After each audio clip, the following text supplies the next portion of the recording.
Des milliers de motos, neuves, intouchables, et personne n'en achète.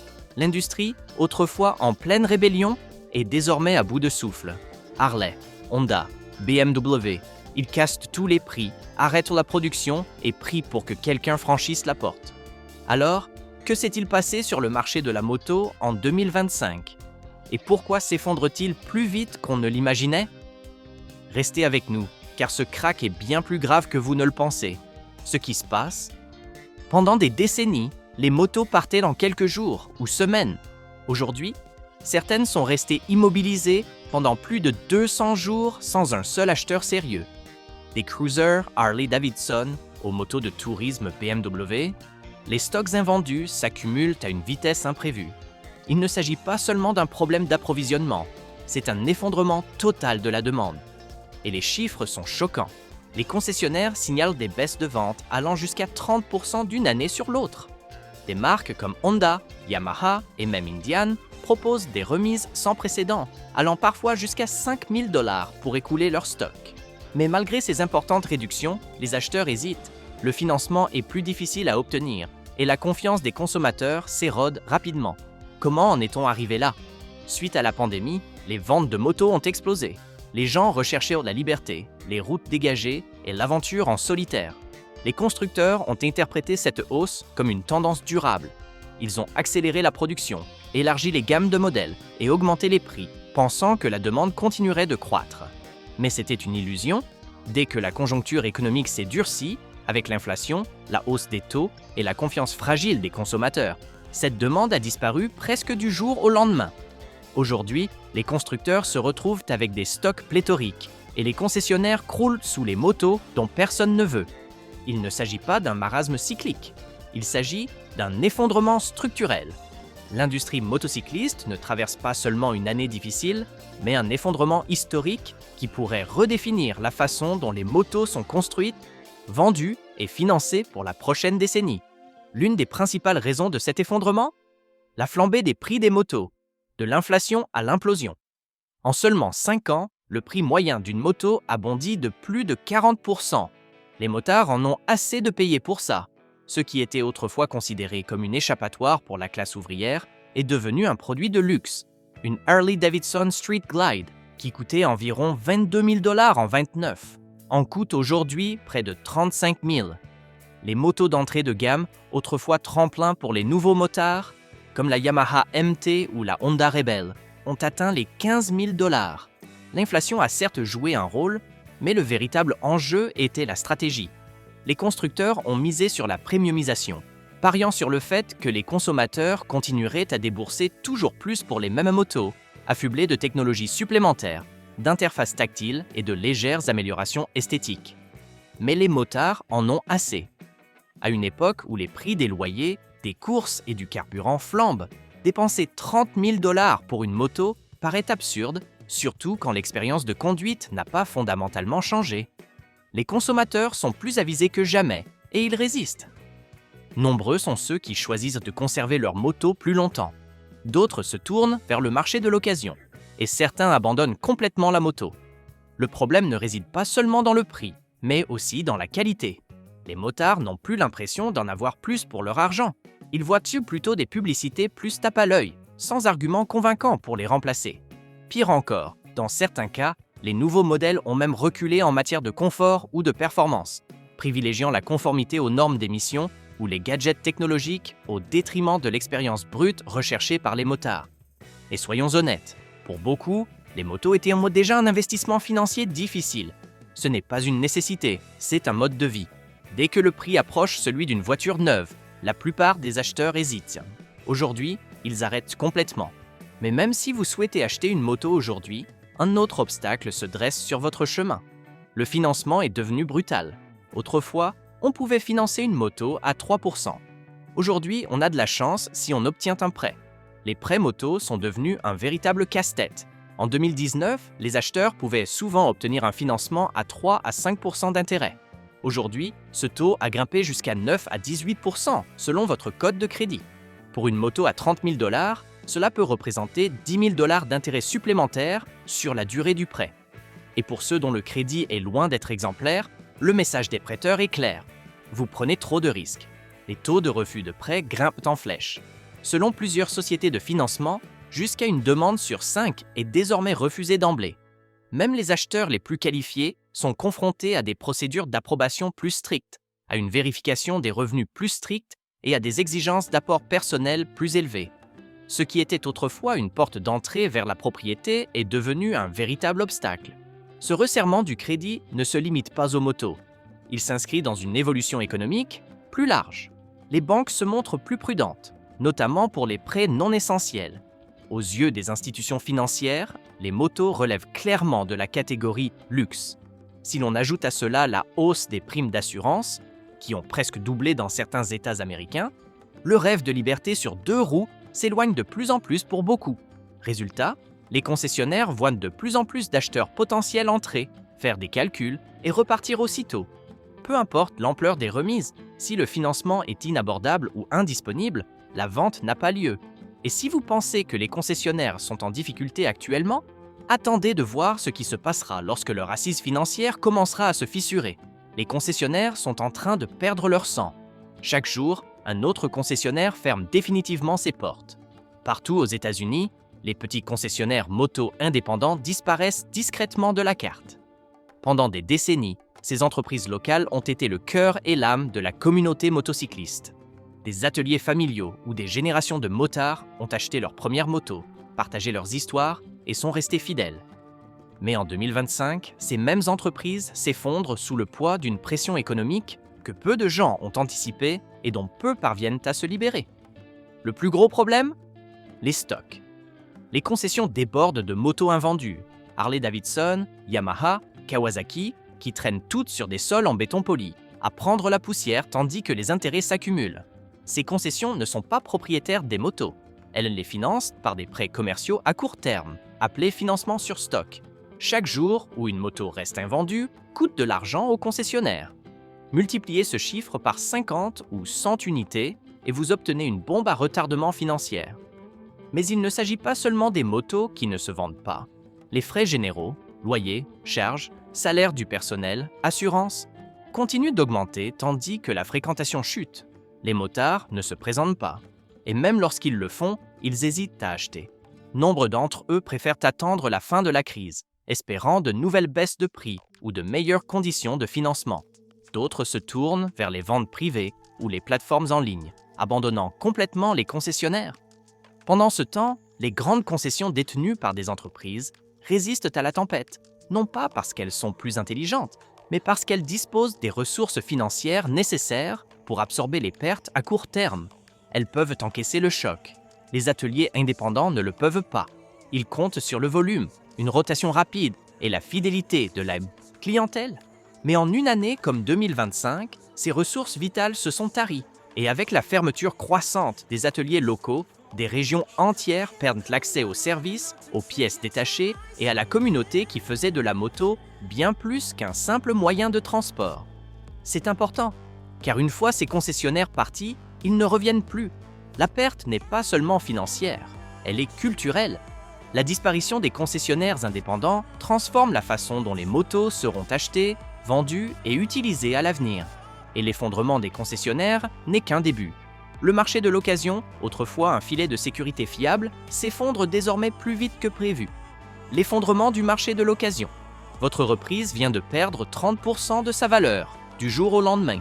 Le marché de la moto d'occasion a toujours été le pilier de l'industrie. C'est là que les nouveaux motards font leurs armes et que les plus expérimentés trouvent leur prochain projet ou leur deuxième moto. Mais en 2025, c'est tout cet écosystème qui est en chute libre. La crise a commencé par des saisies.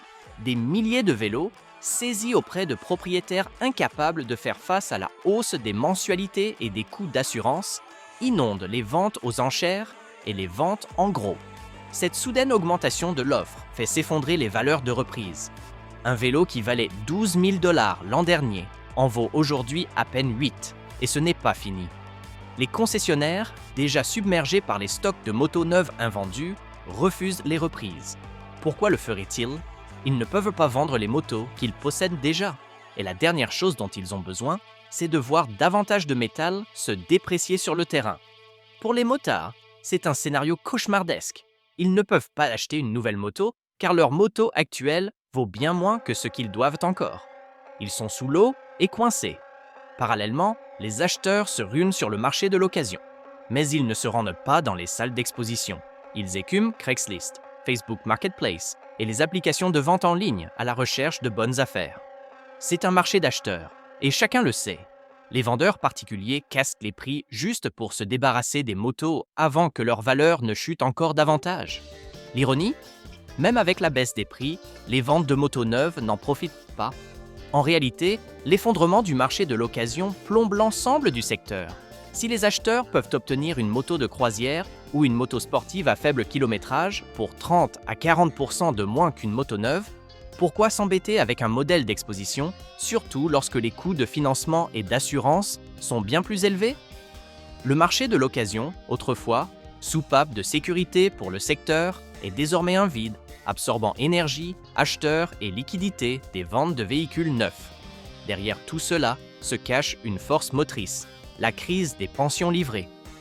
Apocalypse de l'homme de la pension, les saisies de motos sont à leur plus haut niveau depuis la crise de 2008 et elles continuent d'augmenter.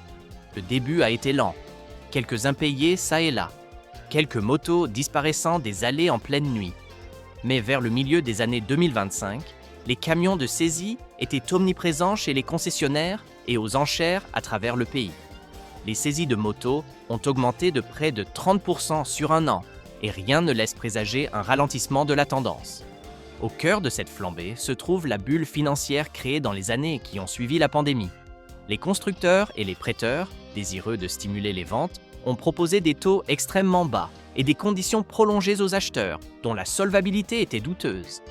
Les motards, qui auraient dû acheter des motos d'occasion ou attendre, se sont soudain retrouvés avec des cruisers à 25 000 $, bloqués dans des prêts sur 7 ans à des taux d'intérêt insoutenables.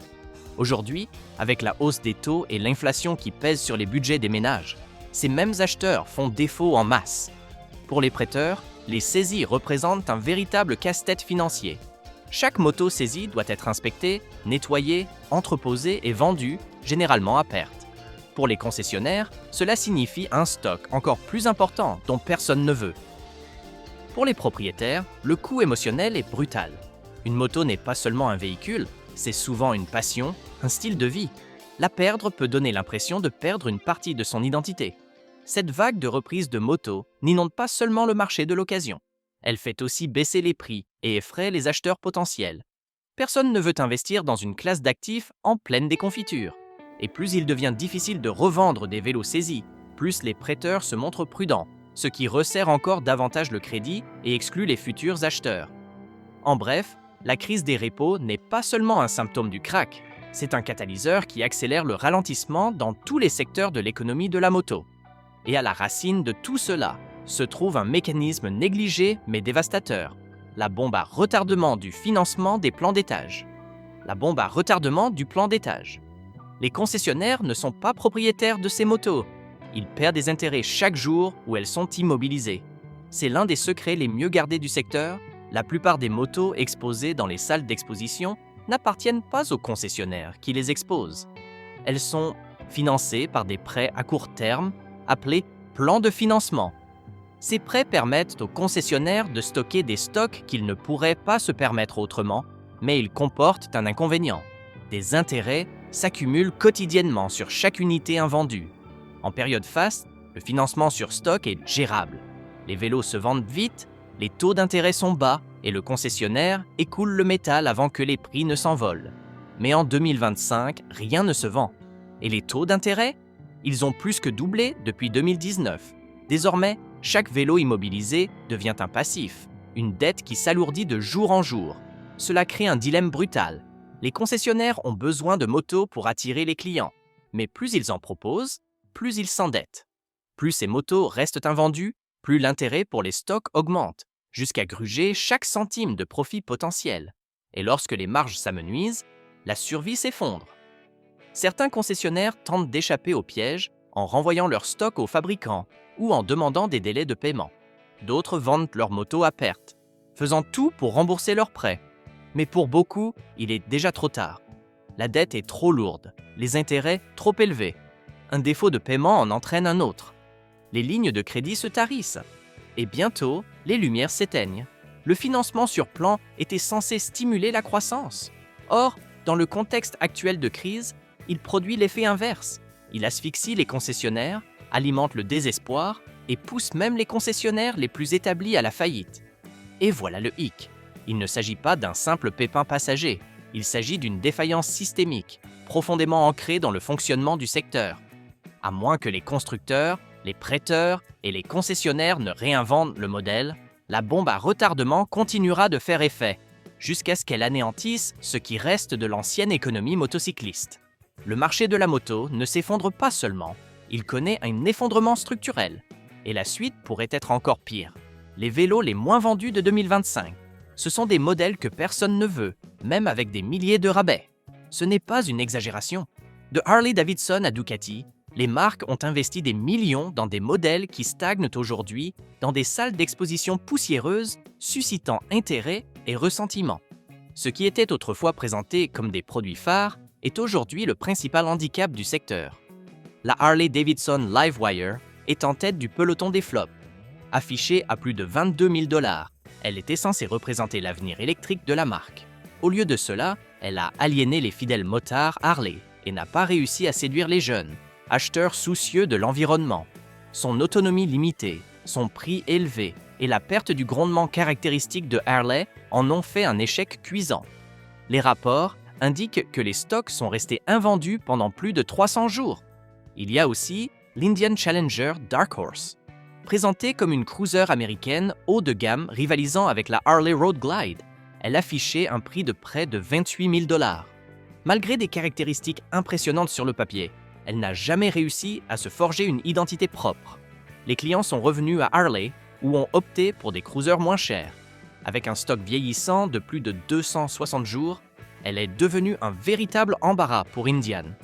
Les motos sportives n'ont pas connu un meilleur sort. La Kawasaki Ninja H2 SXSE, une machine suralimentée à 27 500 $, prend la poussière. Malgré son génie technique, elle s'est avérée trop spécialisée, trop chère et trop difficile à assurer et à entretenir. De même, la Suzuki GSX-R 1000R est devenue obsolète. Autrefois reine des circuits, elle ressemble aujourd'hui à une relique parmi les compétitrices modernes à la pointe de la technologie. Les scooters électriques n'ont pas non plus réussi à décoller. Le CE04 de BMW, un scooter électrique futuriste vendu environ 12 000 $, n'a jamais trouvé d'écho auprès des acheteurs.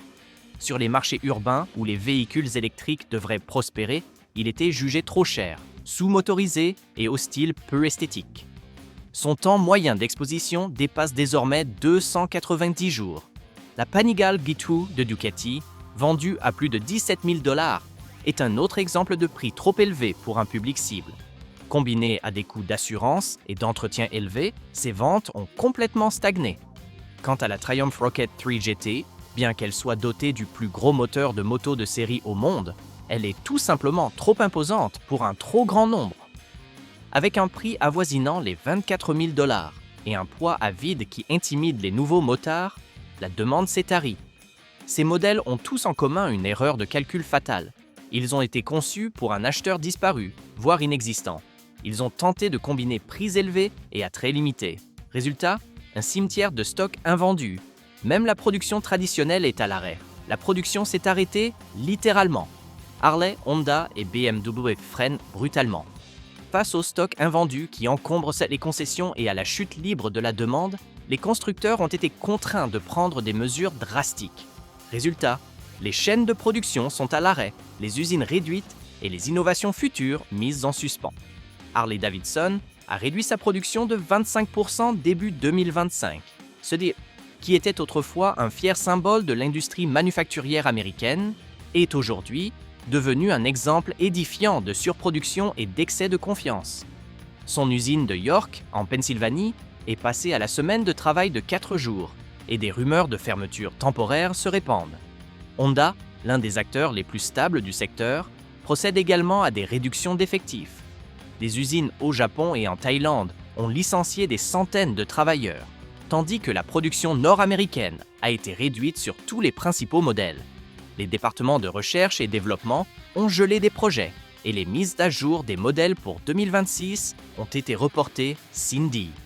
BMW Motorrad, autrefois un acteur mondial en forte croissance, a réduit sa production de près de 25% par rapport aux années précédentes. Les chaînes de montage de Berlin ont ralenti et l'entreprise a réorienté sa stratégie de croissance vers sa survie. Les perturbations de la chaîne d'approvisionnement continuent de perturber chaque étape de la production. La hausse du coût des matières premières, les guerres douanières en cours et l'explosion des frais de transport ont rendu la production plus coûteuse que jamais.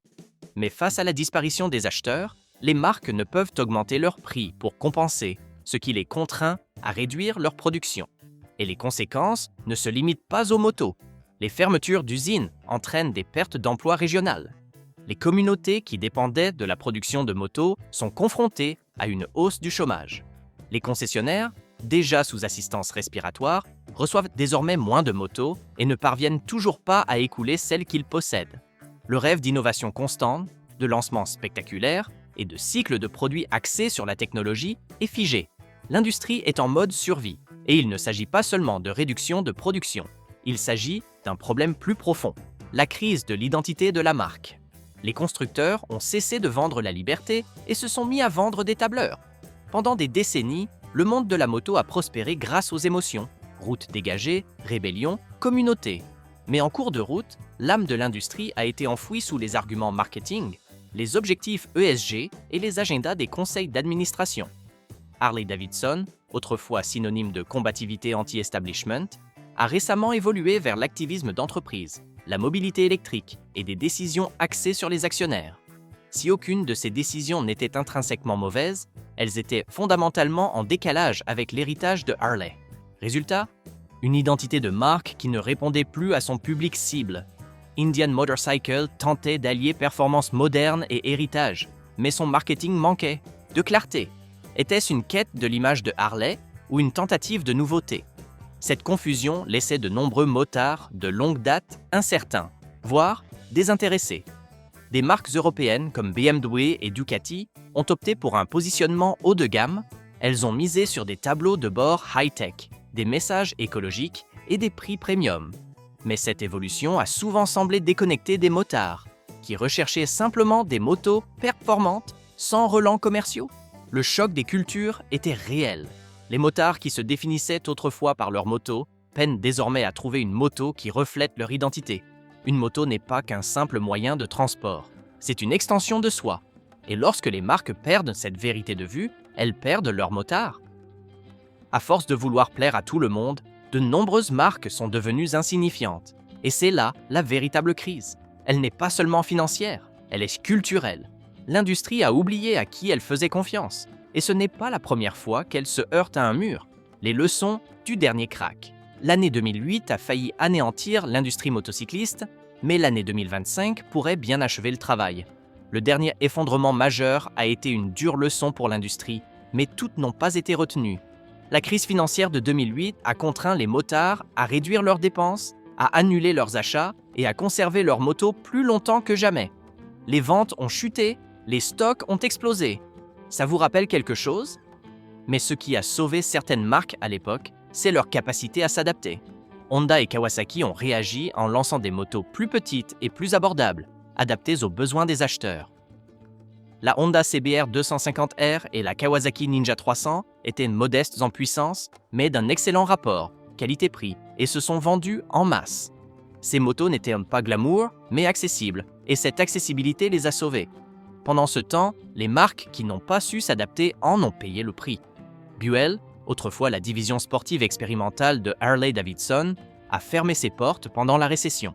Victory, malgré son potentiel, a finalement été abandonnée par Polaris, au profit d'un réinvestissement dans Indian. Ces pertes n'étaient pas dues à de mauvaises machines, mais à des marques qui n'ont pas su s'adapter suffisamment vite ou s'adresser à une clientèle en difficulté. Qu'est-ce que cela signifie aujourd'hui? Les mêmes facteurs sont en jeu, prix gonflés, baisse de la demande et incertitude économique. Mais cette fois, un élément encore plus dangereux est à l'œuvre, la dérive générationnelle. Si les marques ne parviennent pas à capter rapidement de nouveaux motards, elles risquent de ne pas survivre assez longtemps pour réessayer, et à mesure que l'industrie se rationalise, une chose devient claire, La moto en 2030 ne ressemblera plus du tout à ce qu'elle est aujourd'hui. À quoi ressemblera la moto en 2030? Le prochain boom de la moto ne sera ni bruyant, ni rapide, ni à essence. Il sera silencieux, urbain et connecté. Les machines de liberté du XXe siècle sont remplacées par des solutions de mobilité à deux roues pratiques, moins axées sur le style de vie que sur la logistique. L'urbanisation est à l'origine de cette évolution. Avec la densité croissante des villes, la raréfaction des places de stationnement et le durcissement des réglementations en matière d'émissions polluantes, l'attrait des gros V-twins s'estompe. À leur place, les trottinettes électriques, les véhicules électriques légers pour le transport quotidien et les plateformes de micromobilité connectées aux applications gagnent du terrain. Ce ne sont pas les motos de votre père, et c'est bien là l'essentiel. La propriété elle-même évolue également. La jeune génération privilégie les modèles d'accès par abonnement, les services de covoiturage et les locations à court terme plutôt que la propriété à long terme. Pour beaucoup, l'idée de dépenser 30 000 $ pour une moto qu'ils utiliseront le week-end est ridicule. La praticité et la flexibilité priment désormais sur la passion et la performance. Même la philosophie du design évolue. Les marques ciblant la génération Z privilégient les vélos minimalistes, intégrant des technologies numériques avec des interfaces d'applications mobiles, un GPS intégré et une personnalisation logicielle. Des entreprises comme Super Soco, NIU et d'autres startups construisent discrètement une nouvelle culture du deux roues, fondée non sur la rébellion, mais sur la pertinence. Cette transformation peut paraître sombre aux traditionalistes, mais elle offre aussi des opportunités. Si des marques historiques comme Honda, Yamaha et Royal Enfield parviennent à évoluer sans abandonner leurs racines, elles pourraient encore mener la danse. Mais elles doivent agir vite.